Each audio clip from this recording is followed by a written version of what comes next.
You wrote the Wall Street Journal essay titled How Inflation Ended Neoliberalism and Re-elected Trump. So can we weave that into this discussion in terms of inflation and Trump? What's the main idea of the essay? So the main idea is kind of looking back and saying, so today we have been living in a world where people have been, focused on monetary policy, steady monetary policy, free trade, reducing regulation. This is all called the neoliberal era.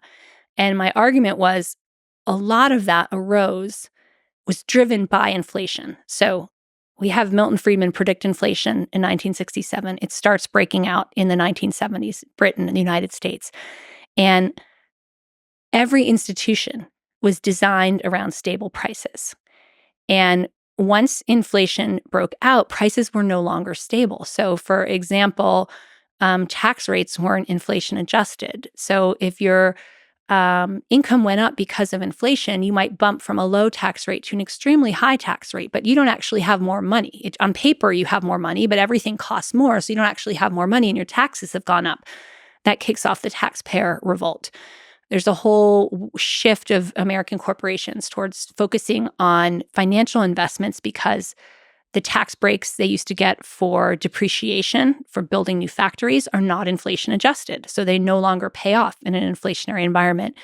And then when Paul Volcker comes in 1980s, early 1980s, and starts fighting inflation, really pushes up interest rates to bring down inflation.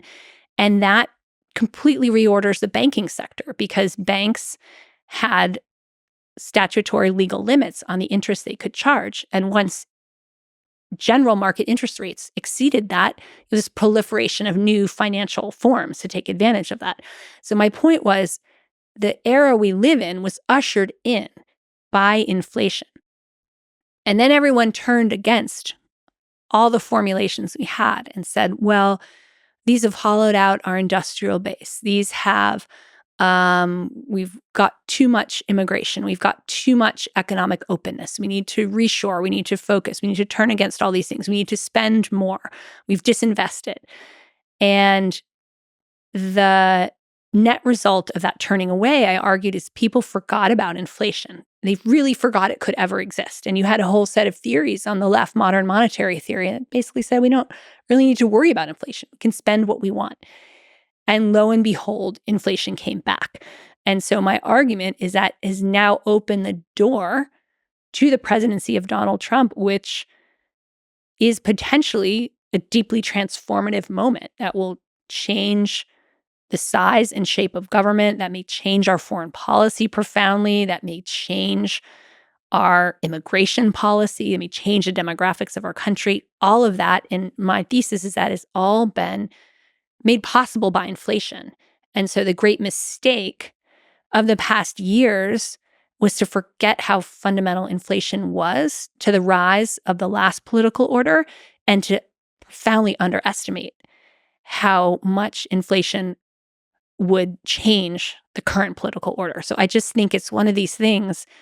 This is why I think you should study history, because I think if you had studied history, you would be aware of this. And it's so easy for people to forget, just like the banks forgot that interest rates could ever go up. They got so used to it. And it's only a 10, 15-year thing, but to them that seems like forever. So I really do believe what history teaches you to do is just have a much vaster scope in your vision, and then take into account the possibilities of so many things happening that are different than what's happening today. And so I just hope we don't forget about inflation entirely. But here's the thing, it is quite a strong chance that Trump's policies will initiate even worse inflation, and then they will prove to be his undoing. So the ironies of inflation could be continuing.